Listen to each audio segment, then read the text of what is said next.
મા બાપ લગ્ન માટે રાજી ન હતા, એટલે ભાગીને મેં લગ્ન કર્યા અને થોડા દિવસોમાં મારા પ્રેમીએ મારી સાથે સરસ રીતે તૈયાર થઈને બેઠી હતી, કારણ કે આજે મને છોકરો જોવા આવવાનો હતો.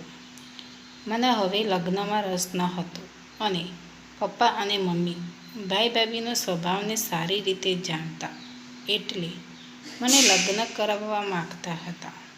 હું તો ભાગીને લગ્ન કરેલા એવી એક છોકરી હતી અને પછી એક દીકરીની મા. ભલે ઉંમરમાં નાની પણ સામાજિક રીતે બદનામીવાળી એક જ ખૂબ ખરાબ અનુભવ. લગ્ન માટે પછી ક્યાં ભાન રહેતું. મારી નાની બે જુડવા દીકરીઓ હતી તો અને મારી થયેલી ભૂલ હતી.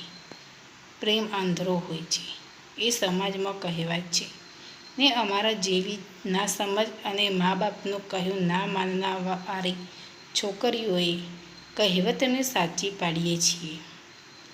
મારા માતા પિતાની આબરૂનો ખ્યાલ ન કરીને તેને સમાજમાં નીચે જોવડાવીને મેં ભાગીને લગ્ન કર્યા હતા. મા બાપે સમજાવી હતી, છોકરો લગ્ન લાયક નથી, છોકરાને ચાલ સાલા તો સારી નથી, કામની બાબતે ગમે તે નથી રખડે છે. પણ મને ક્યાં સમજમાં આવતું હતું તો પ્રેમમાં પાગલ અને આંધળી થઈ ગઈ હતી. મારા માતા પિતા જ મને મારા દુશ્મન લાગતા હતા. મા બાપ પોતાના બાળકોને ખોટું તો ન જ વિચારે, પણ ઉંમરમાં સમજ નથી પડતી ને માત્ર એક જ પ્રેમ છે, બાકી આખી દુનિયા નથી દેખાતી. એ જ તો છે આંધળો. મારા ખાઈને પણ આની પાડી. મા બાપ પાસે પણ કેવી રીતે જવું?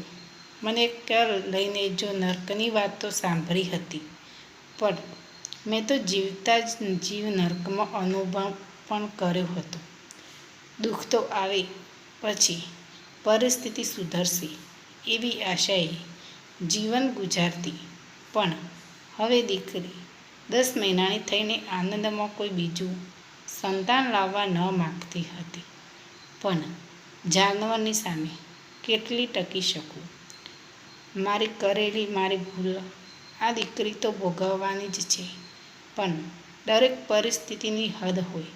એ હદ જ્યારે પાર થઈ જાય ત્યારે મને જીવવાની કોઈ તમન્ના ના રહે. એકવાર ઢોરની જેમ માર ખાધો. મારી દીકરીઓ રડતી તો એના ઉપર પણ હાથ ઉપાડ્યો અને હું એ સહન કરી ન શકી. મા બાપ પાસે જવું ન હતું. મેં મનમાં દુનિયા છોડવાનો વિચાર આવી ગયો, પણ દીકરીઓને જોઈ વિચાર ફરી ગયો. ઘર છોડીને આ નરકની દુનિયા આવીથી ભાગી જવાનો વિચાર આવ્યો.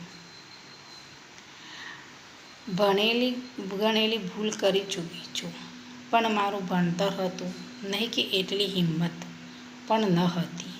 આ પરિસ્થિતિ જો લાગી ચાલી હોત તો હું ચોક્કસ મારી દીકરીઓની સાથે દુનિયા છોડી ચૂકી હોય, પણ એ ઈશ્વરને મંજૂર ન હતું.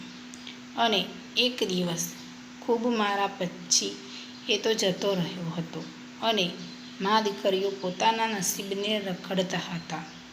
મેં મારા મા બાપ મને લેવા આવ્યા. કોઈ પાડોશીએ સમાચાર કહેવડાવ્યા હતા.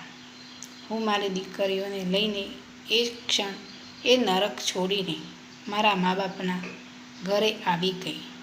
છૂટાછેડા થઈ ગયા. હું બ્યુટી પાર્લર ક્લાસ ઘરે કરીને હું પૈસા લાવીને હું આર્થિક રીતે ઘરને મદદરૂપ થતી, પણ મારા કામકાજમાં ભાભીને વાલું ન હતું. પણ પછી આવેલી નનદ કઈ ભાભીને ગમે? મને ભાભીને કે ગમે એ જ ભાઈને ગમે, અને મને અહીં ઘરમાં સહન કરવી છે એમને મંજૂર ના હતું. સ્પષ્ટ તો બોલી ના શકીએ. મારા મમ્મી પપ્પા હતા ને પણ મમ્મી પપ્પાને પણ થતું અમે છીએ ત્યાં સુધી. પછી શું માટે તેઓ મારા બીજા લગ્ન કરાવવા માગતા હતા, અને મારી પરિસ્થિતિ હવે એવી હતી કે એક ઠોકર ખાધા મા બાપની વાત ન માનીને આખું જીવન ઝેર બની ગયું હતું. હવે મા બાપ કહે તેમ જ કરવું. પરંતુ મારી દીકરીઓ માટે મેં લગ્ન કર્યા હતા અને જીવનમાં આગળ વધી.